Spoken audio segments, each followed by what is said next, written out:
Hi friends, பாட்டி எப்படி இருக்கேள்? நல்லா இருக்கேன்.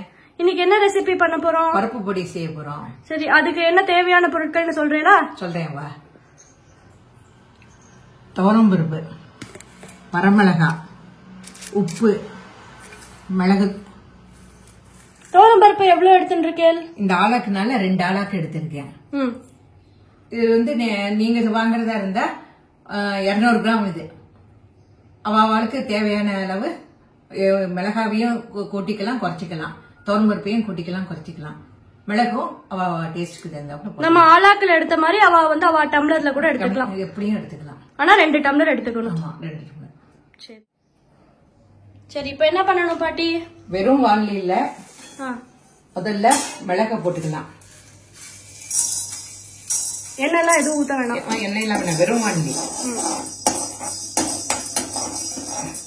போட்டு அடுத்து உப்பை போட்டுக்கலாம்.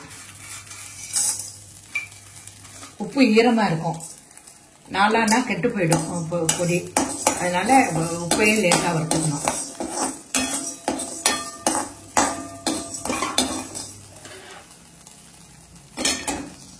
இதை எடுத்துட்டு அதே வானிலையில இந்த மிளகாவை லேசா வறுத்துக்கணும். சும்மா அந்த சத்தம் வர மாதிரி பொறப்பறன்னு அந்த சத்தம் வர மாதிரி லேசா, கருப்பாகாம லேசா அந்த வானிலை சூட்டுக்கே போறோம். வெறும் வானிலையில நம்ம எடுத்து வச்ச துவரம் பருப்பை கொஞ்சம் செவக்க வறுத்துக்கணும். இதோட கலர் மாறணுமா? நம்ம கலர் மாறணும். இப்ப பாருங்க, நல்லா செவப்பா எடுத்து. ரொம்ப செவக்க விடக்கூடாது, கொஞ்சம் நடுத்தரமா அந்த பாண்டி சூட்டுக்கே சரியாயிடும். இதை ஆற வச்சுட்டு அப்புறமா மிக்சியில அரைக்கணும். வச்ச துவரம் பருப்பையும் மிளகாவையும் போட்டு குறைன்னு அரைச்சிக்கணும். ஏன்னா மிளகை போடக்கூடாது முதல்லயே போட்டா மருந்து வாசனை வந்துடும்.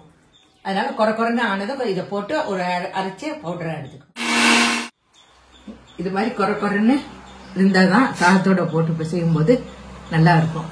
ரொம்ப நைஸா அரைச்சா நல்லா இருக்காது. வேணும்னா பூண்டையும் வெறும் வானிலையில வறுத்துட்டு அதையும் இதோட சேர்த்து அரைச்சு வச்சுக்கலாம்.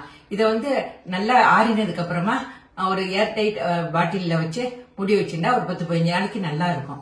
கிளாஸ் டப்பால கூட நம்ம வச்சு மூடி வச்சுக்கலாம் இல்லையா?